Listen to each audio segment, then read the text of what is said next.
ধরুন কোনো পরিবারের একটি সন্তান অসুস্থ, তখন তার বাবা মা কী করবে? সেটা কি তাকিয়ে তাকিয়ে দেখবে?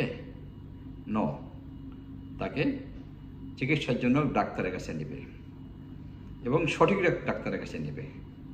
তার যদি চোখের সমস্যা হয় তাহলে কিন্তু ডেন্টিস্টের কাছে নেবে না।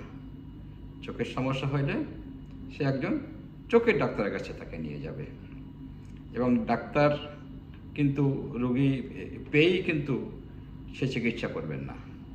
ডাক্তারে কিন্তু তার ইনভেস্টিগেশন করবে, টেস্ট করবে, তারপরে কিন্তু সে তার চিকিৎসা করবে অথবা প্রেসক্রিপশন করবে বা যাই করার করবে।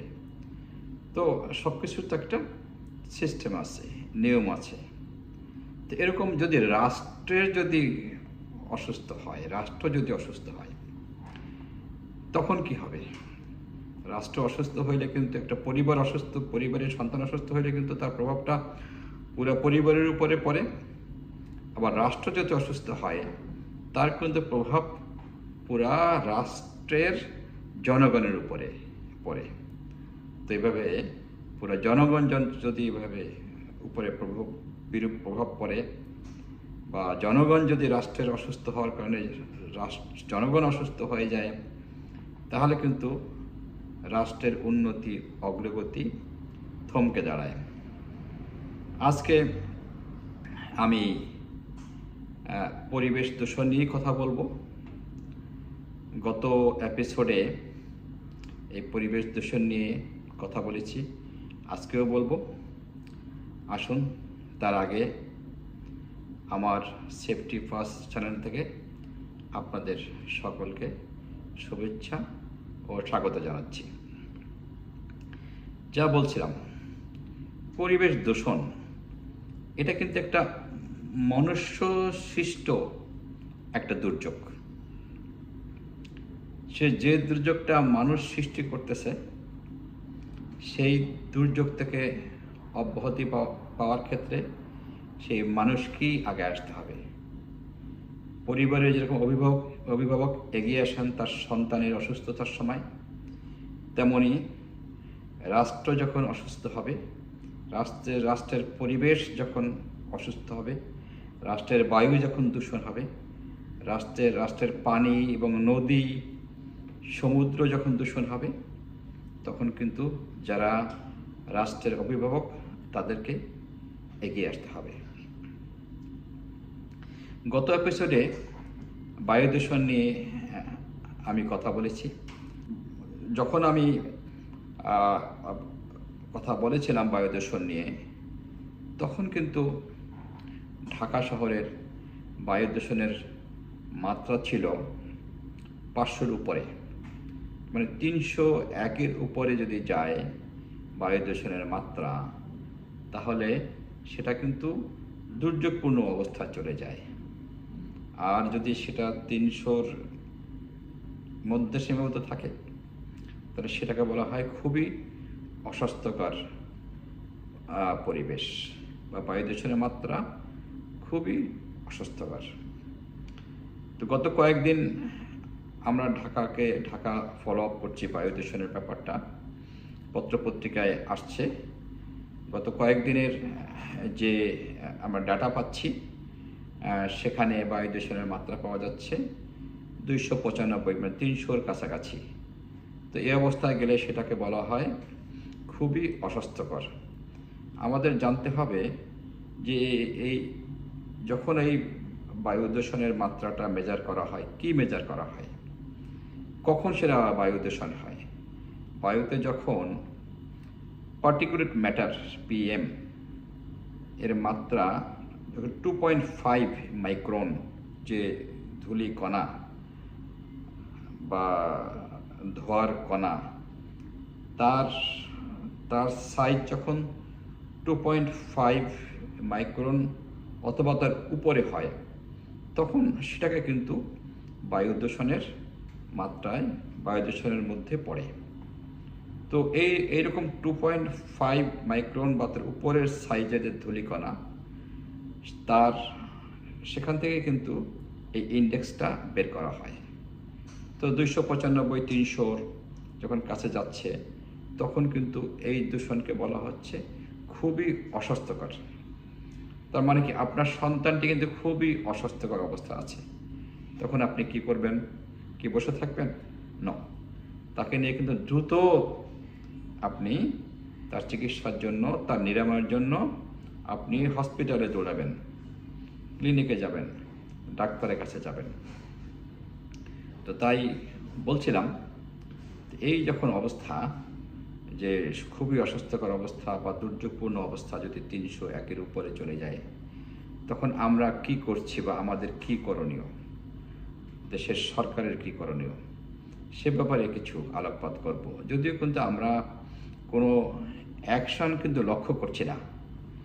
পত্রিকা কিন্তু ঠিকই নিউজ করছে যে বাতাসে দূষণের মাত্রা, তারা কিন্তু সেগুলো ঠিকমতো প্রচার করছে, কিন্তু সরকারি তরফ থেকে কোনো ব্যবস্থা নেওয়া হচ্ছে বলে মনে হচ্ছে না। সো কী করা উচিত যখন এই দুর্যোগপূর্ণ অবস্থা বা খুবই অস্বাস্থ্যকর পরিবেশ যখন বিরাজ করে ঢাকার শহরের মতো একটা মেগা সিটিতে, তখন কি করণীয়? অবশ্যই সরকারের পক্ষ থেকে একটা টাস্ক ফোর্স গঠন করা দরকার, এবং সেই টাস্ক ফোর্সের মধ্যে কারা কারা থাকবেন? অবশ্যই সেখানে পরিবেশ মন্ত্রণালয়ের প্রতিনিধি থাকবেন, সিটি কর্পোরেশনের প্রতিনিধি থাকবেন, অন্যান্য স্টেক হোল্ডার যেরকম সিভিল ডিফেন্সের প্রতিনিধি থাকবেন, ট্রাফিক পুলিশের প্রতিনিধি থাকবেন, বিআরটি এর প্রতিনিধি থাকবেন, ইঞ্জিনিয়ারিং ইউনিভার্সিটির থেকে যারা বিশেষজ্ঞ আছেন ইঞ্জিনিয়ারিং ইউনিভার্সিটিতে, তাদের প্রতিনিধি থাকবেন। তো সেরকম একটা টাস্ক ফোর্স তৈরি করে তাদের বসতে হবে, বসে তাদের আলোচনা করতে হবে যে এখান থেকে প্রতিকার পাওয়ার উপায় কী। অবশ্যই তারা যদি সব বিশেষজ্ঞরা একসাথে বসেন, তারা একটা সমাধান সূত্র খুঁজে বের করতে পারবেন। তো তারা কি করতে পারেন? তারা কিন্তু এই টাস্ক ফোর্স বসে তারা আলোচনা করে চিহ্নিত করবেন যে এই পরিবেশ দূষণের উৎসস্থলগুলো কোথায় কোথায়। তো সেগুলো যদি তারা চিহ্নিত করতে পারেন, মানে একটা কথা আছে, আপনি যদি মেজার করতে না পারেন তাহলে ম্যানেজ করতে পারবেন না। তা আপনাকে মেজার করতে হবে, যে মেজার করলাম, আমি জানলাম যে এয়ার কোয়ালিটি ইন্ডেক্স থেকে জানলাম 295, 300 বা 400, 500, তারপরে আপনাকে ব্যবস্থায় যেতে হবে, সেই উৎসস্থলগুলোকে যেতে হবে এবং উৎসস্থলকে বন্ধ করতে হবে। কিছু কিছু ব্যবস্থা তারা নেবেন। হ্যাঁ, এই একটা কথা, এই টাস্ক ফোর্সে কিছু হেলথ বিশেষজ্ঞ থাকতে পারেন, ডাক্তার যারা অকুপেশনাল স্বাস্থ্যের উপরে বিশেষজ্ঞ, তারাও থাকতে পারেন। তো এই টাস্ক ফোর্স কিন্তু বিভিন্ন রকম সুপারিশমালা তারা কিন্তু প্রণয়ন করতে পারেন, তারা সাইট ভিজিট করতে পারেন, সুপারিশগুলো প্রণয়ন করে সঙ্গে সঙ্গে সংশ্লিষ্ট দপ্তরকে তারা নির্দেশ দেবেন যে এই কাজগুলো তোমরা দ্রুত করো। যেরকম যে রাস্তা অনেক ধুলাবালি আছে, সেখানে কিন্তু সিভিল ডিফেন্স তাদের দমকল যে গাড়িগুলো আছে, গাড়ি দিয়ে কিন্তু পানি ছিটিয়ে সেই রাস্তাকে কিন্তু একটু তারা ধুলামুক্ত রাখতে পারেন। অনেক সময় ফুটপাতের পাশে কিন্তু ধুলাবালি আছে, সেই জায়গাতে একটু ঘাস লাগাতে পারেন। ঘাস লাগালে কিন্তু সেখান থেকে ধুলাবালি উঠবে না। আপনি বিশ্বের কোনো উন্নত শহরে কিন্তু আপনি কোনো রকম এরকম ধুলাবালি মুক্ত রাস্তা পাবেন না, যেখানে আপনার কংক্রিট রোডের পাশে কিন্তু আপনি কাঁচা রাস্তা, ধুলাবালি ময় রাস্তা কিন্তু আপনি দেখবেন না। সেখানে তারা ঘাস লাগাবে, না হয় তারা গ্রাবেল বিছিয়ে দেবে, না হয় সেখানে এসে তারা ফুলের চাষ করবে। কিন্তু খোলা ধুলাযুক্ত রাস্তা কিন্তু তারা, উন্মুক্ত রাস্তা কিন্তু ব্যবহার কোথাও রাখে না। এটা কিন্তু নগর পরিকল্পনার মধ্যে পড়ে না। আর কি করা যায়? স্বেচ্ছাসেবী সংগঠনগুলো এগিয়ে আসতে পারেন। তারা কিন্তু মানুষকে উদ্বুদ্ধ করতে পারে, যে মাইকিং করতে পারে, তারা ছোট ছোট প্যাম্পলেট বিলি করতে পারেন সচেতন করার জন্য, যে এরকম দূষণযুক্ত পরিবেশে থেকে বাঁচতে গেলে কি করতে হবে, মাস্ক পরতে হবে, তারা নগরবাসীকে মাস্ক পরতে উদ্বুদ্ধ করতে পারে। আর কি করতে পারে, এই যে টাস্ক ফোর্সের সুপারিশে অবশ্যই তারা যারা কনস্ট্রাকশন ফিল্ডে কাজ করেন তাদেরকে বলতে পারেন যে আপনাদের কাজগুলো করার আগে আপনারা রিস্ক অ্যাসেসমেন্ট করবেন, যে ধুলাবালি যাতে না হয় সে ব্যবস্থা নিয়ে আপনারা কাজটি করুন। এগুলো কিন্তু এরকম কিন্তু অ্যাকশান যদি নেওয়া যায়, পদক্ষেপ কিন্তু নেওয়া যায়, তাহলে কিন্তু এগুলো নিয়ন্ত্রণ করা সম্ভব। আগেই বলেছি এগুলো সব মানুষের সৃষ্টি। এগুলো যদি আমি একটু কাজের স্টাইলটা, একটু মন মানসিকতা যদি একটু পরিবর্তন করি, আমরা এ ব্যাপারে যে একটু সতর্ক থাকি, তাহলে কিন্তু এই দূষণগুলো নামিয়ে আনা সম্ভব। আমরা যখন 300-এর উপরে থাকে তাকে 200 থেকে নামিয়ে আনতে পারবো, 200 থেকে 100 নিচে নামিয়ে আনতে পারবো। এভাবে কিন্তু আমরা জাতিকে সুস্থ রাখতে পারি। এই কিছু ব্যবস্থা নেওয়া আর কি, সেই ব্যবস্থাগুলো সরকার পক্ষ থেকে দ্রুত নেওয়া প্রয়োজন। তা না হলে কিন্তু জনস্বাস্থ্য বিপন্ন হয়ে পড়ছে। আর জনস্বাস্থ্য বিপন্ন হয়ে পড়া মানে পুরো সেটা জাতির জন্য ক্ষতিকর এবং জাতির অগ্রগতির জন্য ক্ষতিকর। আমরা ইদানিং কিন্তু নদী দূষণে কিন্তু দেখছি, নদী দূষণ করা হচ্ছে। নদী দূষণের ফলে কিন্তু নদীর পানির কিন্তু পিএইচ ভ্যালু কমে যাচ্ছে। নদীর পানির পিএইচ ভ্যালু যখন কমে যায়, তার মানে কি হয়, পানিটি তখন পানি কিন্তু অ্যাসিডিক হয়ে যায়, অ্যাসিডিও হয়ে যায়।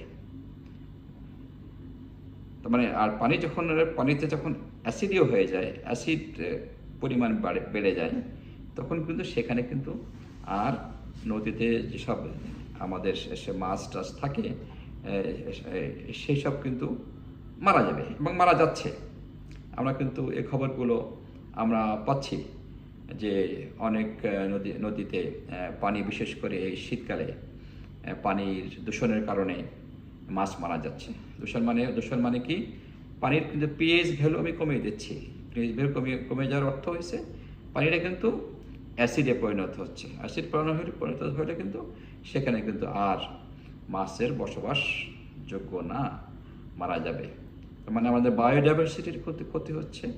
আমাদের কিন্তু এই যে মাছের যে একটা প্রোটিনের যে উৎস নষ্ট হচ্ছে। আর কি হচ্ছে, নদী দূষণ হলে কি হয়, সেখানে কিন্তু অক্সিজেনের পরিমাণও কিন্তু কমে আসে। যখন অক্সিজেন পরিমাণ কমে আসে, পানি যখন অ্যাসিডিক হয়ে যায়, তখন কিন্তু আর সেখানে মাছের বসবাস, মাছ কেন আরও অন্য প্রজাতির যাই থাকুক, আমাদের জীববৈচিত্র্যের অনেক কিছুই তো পানির মধ্যে তাদের জীবনযাপন করতে হয়, সবাই ক্ষতিগ্রস্ত হয় আর কি। তো এই বিষয়গুলো আমরা যেন একটু নজর দেই।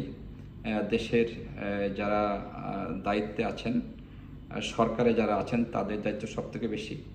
তার সাথে স্বেচ্ছাসেবী সংগঠন, যারা পরিবেশবিদ, তারা সতর্ক হবেন। প্রতি বছর এগুলো হতেই থাকবে, আমরা শুনতেই থাকবো, পত্রিকা আসতেই থাকবে, আর কোনো ব্যবস্থা নেব না, এটা তো হবে না।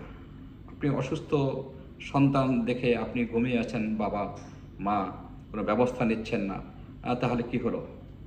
সেটাকে হলো বাবা মার দায়িত্ব পালন করা হইল, অভিভাবকের দায়িত্ব পালন করা হলো? আপনার দেশ যখন অসুস্থ, আর দেশের দায়িত্বে যারা আছেন সকলের কথাই বলছি আর কি, সরকার বলি, এনজিও বলি, মানে বেসরকারি সংস্থা বলি, স্বেচ্ছাসেবী সংগঠন বলি, আমরা কি তাকিয়ে থেকে দেখবো? এগুলো বাড়তেই থাকবে, আর আমরা এগুলো শুনতেই থাকবো আর দেখতেই থাকবো। তাতে কি হবে? ক্ষতিটা কার হচ্ছে? দেশের মানুষের ক্ষতি হচ্ছে, বায়োডাইভার্সিটির জীববৈচিত্র্যের ক্ষতি হচ্ছে, আমাদের প্রোটিনের অভাব হচ্ছে। এই বিষয়গুলো আমাদের মাথায় রাখতে হবে। মনুষ্য সৃষ্ট এই দুর্যোগ থেকে আমাদের বাঁচার জন্য সবাইকে এগিয়ে আসতে হবে, কারণ আমরা সবাই ক্ষতিগ্রস্ত হচ্ছি। তা আজ তাহলে এই পর্যন্ত। আপনারা সবাই ভালো থাকবেন। দেখা হবে পরবর্তী এপিসোডে। আপনারা আমার চ্যানেলটি সাবস্ক্রাইব করুন, লাইক করুন, কমেন্ট করুন, আমার সাথে থাকুন, এই চ্যানেলের সাথে থাকুন। দেখা হবে পরবর্তী এপিসোডে। ধন্যবাদ।